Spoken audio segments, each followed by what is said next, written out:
ज्योतिष रतन केंद्र चैनल पर हमारे आप सभी प्रिय दर्शक गणों का बहुत बहुत हार्दिक स्वागत और अभिनंदन। प्रिय साथियों, मैं हूं आचार्य पंडित सर्वदानंद शर्मा। मेरी ओर से भी आप सभी दर्शक गणों को एक बार फिर बहुत बहुत प्यार भरा नमस्कार। साथियों, आज की चर्चा का विषय है मासिक राशिफल या कहें कि मंथली राशिफल। ये मंथली राशिफल है सितंबर 2025 का। जी हाँ, और इसके माध्यम से आज हम ये जानने की कोशिश करेंगे कि इस सितंबर 2025 में हमारे जो कर्क लगन राशि के जातक हैं, जिनका कैंसर असेंडेंट बनता है, उनके लिए किस प्रकार के रिजल्ट्स आने वाले हैं। मतलब किस तरीके के रिजल्ट्स वो फेस करेंगे, कितने शुभ रिजल्ट्स होंगे, कितने अशुभ। इसकी चर्चा इस कार्यक्रम के दौरान हम करेंगे कर्क लगन राशि के जो जातक हैं उनके विषय में।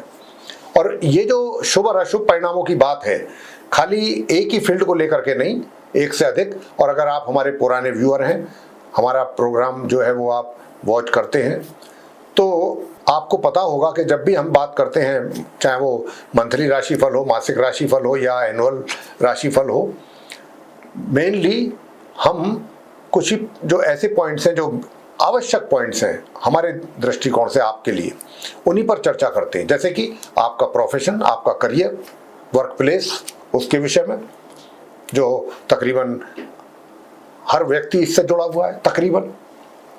और दूसरा, अर्निंग्स, आपकी प्रॉफिटेबिलिटी, धन का लाभ, धन का संचय, सुख सुविधाएं, प्रेम संबंध, वैवाहिक संबंध, पारिवारिक संबंध, शिक्षा, संतान पक्ष के लिए कैसा रहेगा, और अंत में स्वास्थ्य। इन सारी बातों पर हम चर्चा करते हैं कार्यक्रम के दौरान। तो साथियों, ये भी हमारे लिए यहाँ पर जब हम बात कर रहे हैं रिजल्ट्स की, तो ये भी बताना हमारे लिए जरूरी हो जाता है कि जो हमारे जीवन में हमको रिजल्ट्स मिलते हैं वो ग्रहों के ही कारण मिलते हैं। ग्रहों की अगर शुभ स्थिति होती है गोचर में, आसमान में, तो हमको अच्छे परिणाम प्राप्त होते हैं। अगर ग्रह जो है शुभ स्थिति में नहीं है, कमजोर या अशुभ स्थिति में है, तो वो ग्रह हमको अशुभ परिणाम जीवन में देता है। तो इसीलिए हम अंत में कुछ सरल और आसान अचूक उपाय आपको दिया करते हैं उन्हीं अशुभ ग्रहों के लिए, जिनकी ओर से इस बात की संभावना रहती है कि ये जातक को जीवन में उसके अशुभ परिणाम देने जा रहे हैं या देने की संभावना है। तो अगर आप उन उपायों को करते हैं पूरी निष्ठा और श्रद्धा के साथ, तो आपको निश्चित रूप से अच्छे परिणाम प्राप्त होते हैं और आपको परेशानियों से भी आपका बचाव होता है। तो साथियों, यही सोच करके हम आपको ग्रहों की स्थिति से अवगत कराते हैं कि कम से कम इतना जरूर हर व्यक्ति को पता होना चाहिए कि भाई सितंबर का महीना चल रहा है, 9 ग्रहों में कौन सा ग्रह ऐसा है जो मुझे शुभ परिणाम दे रहा है, देगा, या कौन सा ऐसा है जो मुझे अशुभ परिणाम दे सकता है।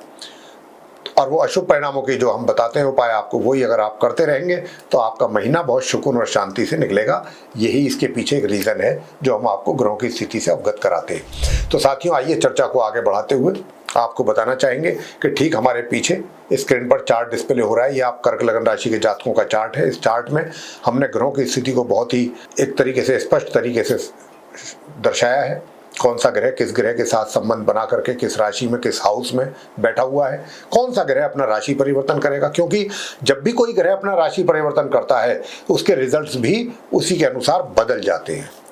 तो साथियों, ये सारी चर्चा होगी, उसके बाद फिर आपको हम बताएंगे कि इन्हीं ग्रहों के आधार पर किस प्रकार के रिजल्ट्स आपको मिलने जा रहे हैं कर्क लगन राशि के जातकों को। तो सबसे पहले बात कर लेते हैं, जहां पर 5 नंबर लिखा है, ये सिंह राशि कहलाती है। 5 नंबर सूर्य की राशि होती है और यहाँ पर 3 ग्रह एक साथ आप बैठे देख रहे हैं। सेकंड हाउस है ये, द्वितीय भाव। यहाँ पर सूर्य, बुध और केतु 3 ग्रह एक साथ संबंध बना करके बैठे हैं, जिसमें कि सूर्य और केतु एक दूसरे के शत्रु हैं। सूर्य बुध का भी यहाँ पर बना हुआ है संबंध। एक तरफ तो बुधादित्य राजयोग है, लेकिन दूसरी तरफ ग्रहण दोष भी है। दोनों ही बातें हैं। अब इनका कितना परिणाम के रूप में निकल करके आएगा आपके सामने, उसकी ये चर्चा का विषय है। तो साथियों, सूर्य जो है वो 16 सितंबर तक तो रहेंगे यहाँ, 1 सितंबर से इस घर में, अपने ही घर में, अपनी राशि में। लेकिन 16 सितंबर को ये राशि परिवर्तन करके जाएंगे सिंह राशि में, जहाँ 6 नंबर लिखा है, जहाँ पर मंगल बैठे हुए आप देख रहे हैं, वो 3rd हाउस है।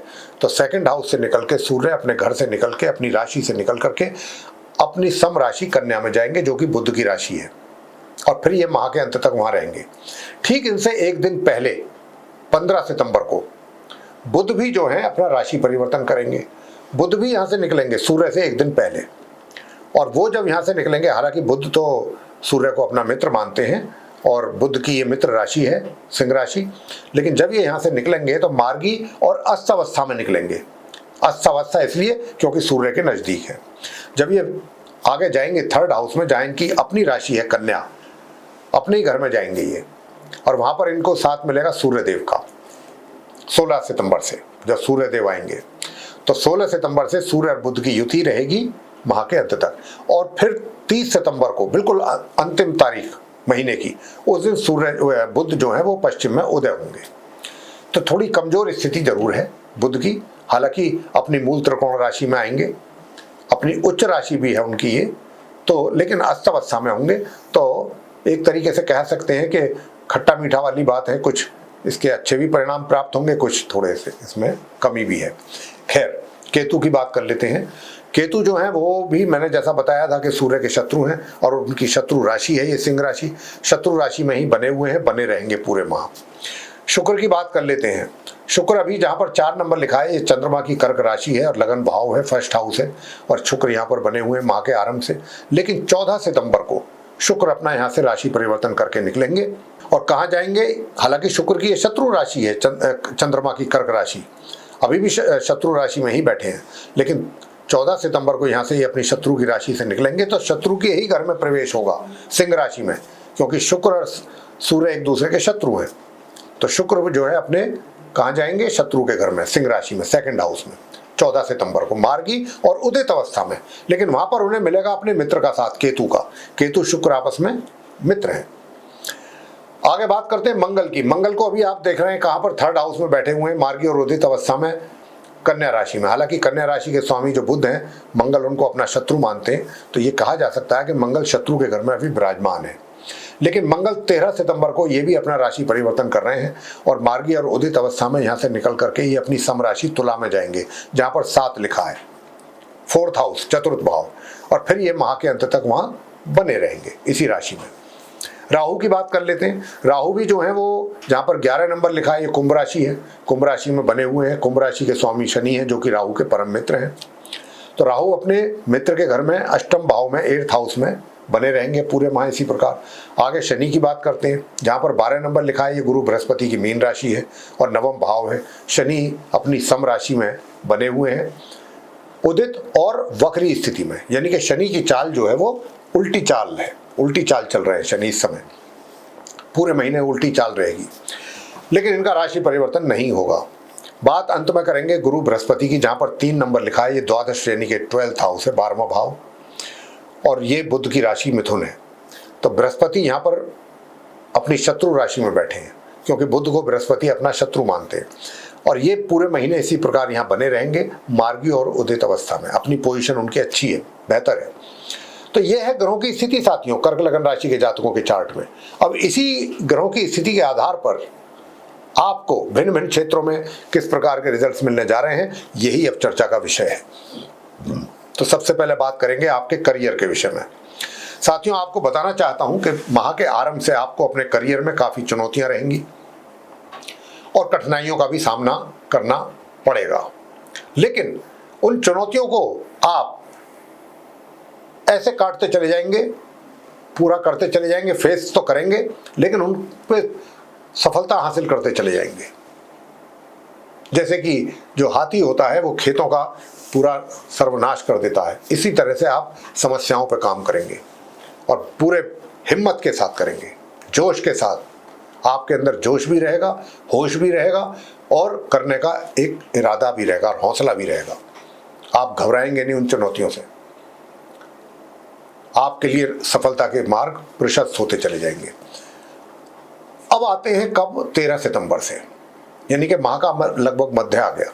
मध्य के उपरांत माह के अंत तक फिर आपके लिए चैलेंजेस समाप्त हो जाएंगे और एक सफलता का प्रशस्त मार्ग आपके सामने होगा और आप उपलब्धियों को हासिल करेंगे सफलतापूर्वक और आगे बढ़ेंगे अपने करियर में। इसमें आपको पदोन्नति या कोई अगर व्यापारी है तो कोई अच्छी डील हो सकती है, व्यापारिक तौर पर मुनाफा अच्छा हो सकता है, आपका व्यापार ग्रो कर सकता है। और अगर आप जॉब करते हैं तो आपकी पदोन्नति भी संभव है। और अगर देखिए, पदोन्नति का मतलब ये नहीं होता कि पदोन्नति ही होगी। पदोन्नति का मतलब ये भी पदोन्नति से ही होता है कि जब आप जहां पर कार्य करते हैं वहां आपका पूरा सभी के ऊपर बराबर प्रभाव बना रहे, सभी आपको अप्रिशिएट करें, आपके कार्य को अप्रिशिएट करें, और एक तरीके से आपको वहां पर अपनी जिस जगह पर आप हैं उस पर आपको मान सम्मान भी मिले। ये बहुत बड़ी बात होती है, ये किसी प्रमोशन से कम नहीं होता। तो ऐसे हालात आपके लिए रहेंगे, बहुत सफलतापूर्वक आप आगे बढ़ेंगे अपने करियर में। नंबर 2, बात करेंगे इनकम की, कि इनकम के हालात कैसे रहेंगे। साथियों, इनकम की बात जहां तक है, इनकम सामान्य रहेगी माह के आरंभ से लेकर माह के मध्य के बीच में, लेकिन माह के मध्य से इनकम भी बढ़ेगी आपकी और सेविंग्स भी बढ़ेंगी। जहां तक सुख सुविधाओं का प्रश्न है, सुख सुविधाओं का आनंद तो आप लेते रहेंगे और पारिवारिक सहयोग भी आपको भरपूर मिलेगा। अगर आप कोई अपना कार्य भी स्टार्ट करना चाहेंगे तो उसमें भी आपको परिवार की पूरी मदद मिलेगी। ससुराल पक्ष से भी आपको काफी सपोर्ट मिल सकता है या आपके रिश्ते अच्छे रह सकते हैं। आगे बात करते हैं प्रेम संबंधों की, कि प्रेम संबंध कैसे रहेंगे। प्रेम संबंध भी जो है आपके, मैं कह सकता हूं कि माह के आरंभ से बिल्कुल सामान्य या सामान्य से थोड़ा सा ऊपर के लेवल पे चलने वाले हैं। और जहां तक इस बात का प्रश्न है कि भाई मित्र को का आपको कितना सहयोग मिल पाएगा या नहीं मिल पाएगा जिसके साथ आप अफेयर में हैं, तो माह के आरंभ से मध्य तक तो आप भी काफी रोमांटिक मूड में रहेंगे, आपका मित्र भी तकरीबन आपको सपोर्ट करता रहेगा। माह के मध्य से थोड़ा सा उनके व्यवहार में कुछ कमी आ सकती है, या जिस तरीके से आप उनसे जो चीजें आप उनसे एक्सपेक्ट करेंगे, अपेक्षाएं आपकी होंगी, उसमें थोड़ी कमी रह सकती है माह के मध्य के उपरांत। बात करेंगे कि क्या विवाह का योग है। नहीं, विवाह का योग नहीं है सितंबर के महीने में आप कर्क लग्न राशि के उन प्रेमी प्रेमिकाओं के लिए जो ऐसी प्लानिंग कर रहे हैं विवाह को लेकर के। बात आगे करेंगे जिनका विवाह हो चुका है, यानी कि उनका वैवाहिक जीवन कैसा रहेगा। तो मैंने जैसा कहा कि माह के आरंभ से माह के मध्य तक बहुत रोमांटिक मूड में रहेंगे, तो आप अपने जीवन साथी के साथ बहुत वैवाहिक आनंद लेंगे, सुखों का आनंद वैवाहिक। और उसके बाद जो है वो एक तरीके से मैं ये आपसे बता सकता हूं कि फिर परिस्थितियां जो हैं वो माह मध्य से नॉर्मल रहेंगी वैवाहिक जीवन में, लगभग नॉर्मल, सामान्य। अब आगे बात करते हैं पारिवारिक संबंधों की। तो देखिए, पारिवारिक संबंधों का जहां तक प्रश्न है, तो इसमें माह के आरंभ से अगर हम बात करें तो आप काफी टैक्टफुल तरीके से हैंडल करेंगे चीजों को, ऐसा नहीं है। लेकिन माह के मध्य से क्या होगा, माह के मध्य में जाकर के आपका जो व्यवहार है, आपकी जो वाणी है, आप वाणी से लोगों को जीतने की कोशिश करेंगे। हालांकि बीच बीच में थोड़ा सा कुछ ऐसा हो सकता है कि आप जो कहना चाहते हैं वो ना कह पाए, कुछ और मुंह से निकल जाए, और उसके लिए फिर आपको अफसोस हो कि मैंने ये क्या कह दिया, मेरे मुंह से तो ऐसा नहीं निकलना चाहिए था। वो उसकी एक छोटी सी कहीं ना कहीं आपको मन में टीस रहेगी। अब बात करते हैं आगे मैंने कहा कि पारिवारिक संबंध और बुजुर्गों के साथ भी हालांकि संबंधों में सुधार होगा माह मध्य से। हालांकि जो संबंध आपके माह के आरंभ से बुजुर्गों के साथ रहेंगे उसमें निश्चित रूप से सुधार होगा माह के मध्य से। आगे बात करते हैं शिक्षा को लेकर के, कि शिक्षा को लेकर के कैसे हालात रहेंगे। तो मैं ये कह सकता हूं कि जहां तक शिक्षा का प्रश्न है तो सामान्य से मध्यम परिणामों की प्राप्ति का योग बना हुआ है जो नॉर्मल एजुकेशन लेने वाले छात्र हैं। लेकिन जो हायर स्टडीज वाले छात्र हैं उनको अधिक मेहनत करेंगे तब सामान्य परिणामों की प्राप्ति का योग है। और इसके आगे संतान की बात की जाए कि संतान को किस प्रकार के परिणाम प्राप्त, संतान को भी मध्यम परिणामों की प्राप्ति का योग है माता पिता के लिए। मतलब माता पिता को जो आप रिजल्ट्स निकाल करके देंगे संतान के द्वारा जो दिए जाएंगे वो मध्यम परिणामों की ही यहां पर संभावना बनी हुई है। स्वास्थ्य की बात करते हैं। स्वास्थ्य आपका बिल्कुल अच्छा और उत्तम बना रहेगा, शत्रु शांत रहेंगे, विरोधी शांत रहेंगे। अगर कोई आप कर्जा लेने का प्लानिंग कर रहे हैं या कोई अपना कर्जा उतारने की आपकी इच्छा है, और अगर आप प्रॉपरली प्लान करके कार्य करेंगे तो इसमें आपको सफलता मिलेगी। साथियों, उपाय आप क्या करें? सूर्य देव को जल नियमित रूप से दें ताकि आपके मान सम्मान में और वृद्धि हो। सूर्य देव को जल दें, तांबे के पात्र से स्नान आदि से निवृत्त होकर के। और दूसरा उपाय आपको करना है कि नीम का दातून नियमित रूप से करें, और कौओं को रोटी अगर खिला सकते हैं तो जरूर खिलाएं। कौओं को रोटी अगर आप नहीं खिला सकते तो फिर आप शनिवार के शनिवार पीपल के वृक्ष के नीचे जाकर के सरसों के तेल का दीपक जला करके 3 या 7 परिक्रमा जरूर कर लें। बस इतना कार्य आप जरूर करें। अगर आप इतना कार्य करेंगे तो आपको काफ़ी अच्छे परिणामों की प्राप्ति होगी। तो साथियों, ये था आप कर्क लगन राशि के जो जातक हैं उनका अपना मंथली राशिफल सितंबर 2025 का, और इसके माध्यम से हमने आपको बहुत ही डिटेल में सारी जानकारियां दी हैं उपायों के साथ। और हम ये आशा करते हैं कि ये जानकारी जो आपको हमने दी है इस कार्यक्रम के माध्यम से आपको पसंद आएगी। और अगर आपको ये जानकारी पसंद आई है तो आप साथियों हमारे इस वीडियो को लाइक जरूर कर लें, और अगर अभी तक आपने हमारा चैनल सब्सक्राइब नहीं किया है तो चैनल को भी सब्सक्राइब जरूर कर लें। अधिक से अधिक मात्रा में वीडियो शेयर करें दूसरे लोगों के साथ, ताकि वे भी इस जानकारी का लाभ ले सकें। और अगर आप चाहते हैं कि आने वाले दिनों में जो भी वीडियोस हमारे बनेंगे एस्ट्रोलॉजी को लेकर के, वे वीडियोस एक एक करके आप तक पहुँचें नोटिफिकेशन के साथ, और आप उनका भी समय पर लाभ ले सकें, तो फिर बेल आइकन जरूर दबाएं। साथियों, इसी के साथ अब हम इस कार्यक्रम को यहाँ समाप्त करेंगे और अपने आप सभी प्रिय दर्शक गणों से लेंगे इजाजत। आप सभी का सहृदय बहुत बहुत धन्यवाद। जय माता दी।